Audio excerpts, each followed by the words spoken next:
ଘରେ ତମ ଘରେ ତମ ବାପା ଅଛନ୍ତି ସମସ୍ତଙ୍କର ବାପା ଅଛନ୍ତି ନା ନାଇଁ ତମ ବାପା ତମ ଘରେ କେଉଁ କାମ କରନ୍ତି ତମ ବାପା ଜଣ ଜଣ କରି କୁହ ତମ ବାପା କାମ କରୁଛନ୍ତି ନା ନାଇଁ କୋଉ କାମ କରୁଛନ୍ତି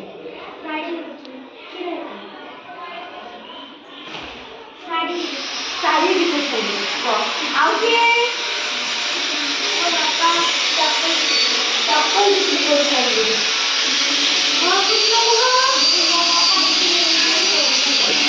ବଡ଼ ପାଟିରେ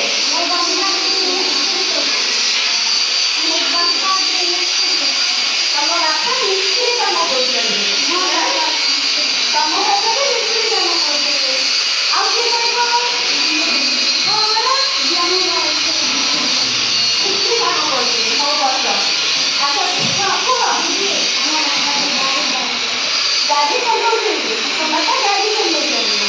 ଆଚ୍ଛା ଆମ ବାପା ସିଲେଇ କାମ କରୁଛନ୍ତି କପଡ଼ା ସିଲେଇ କରୁଛନ୍ତି ସେ କପଡ଼ା ସିଲେଇ କରୁଛନ୍ତି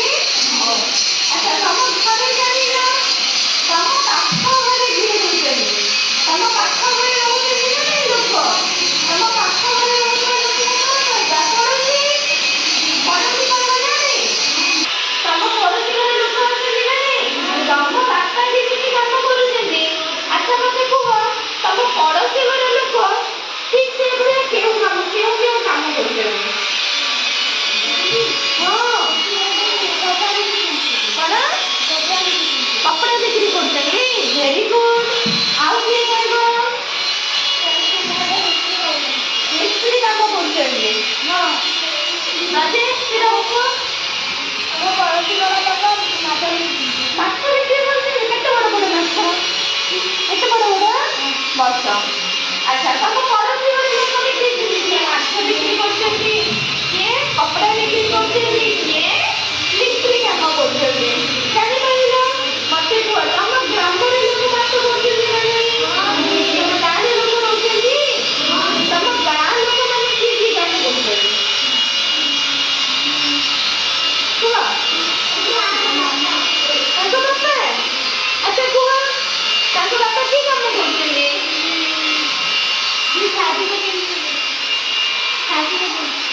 ଶାଢ଼ୀ ଆଉ ଓହୋ ଷ୍ଟେସନାରୀ ଜିନିଷ ପାଉଡର କ୍ରିମ୍ ଏସବୁ ଜିନିଷ ବିକ୍ରି କରୁଛନ୍ତି ଅଙ୍କିତା ତମ ଗାଁରେ ଲୋକ ନାହାନ୍ତି କାହା କୁହ କେଉଁ କାମ କରୁଛନ୍ତି ଗୋଟିଏ କାମର ନାମ କୁହ ମିସ୍ତ୍ରୀ କାମ କରୁଛନ୍ତି ସୁନା ପିଲା ଜାଣିପାରିଲ ତମ ଗାଁ ତମ ଘରେ ତମ ପଡ଼ୋଶୀ ଘର ଆଉ ତମ ଗ୍ରାମର ଲୋକମାନେ କେଉଁ କାମ କରୁଛନ୍ତି ଜାଣିପାରିଲ ନା ଜାଣିପାରିଲ କିଏ ମାଛ ଧରୁଛନ୍ତି କିଏ ମିସ୍ତ୍ରୀ କାମ କରୁଛନ୍ତି ଆଉ କ'ଣ କିଏ କପଡ଼ା ବିକ୍ରି କରୁଛନ୍ତି କିଏ ସିଲେଇ କାମ କରୁଛନ୍ତି ଅର୍ଥାତ୍ ସବୁ ଲୋକ କିଛି ନା କିଛି କାମ କରିକି ପଇସା ରୋଜଗାର କରୁଛନ୍ତି ସେ ପଇସା ରୋଜଗାର କରିକି କ'ଣ କରିବେ ସେମାନେ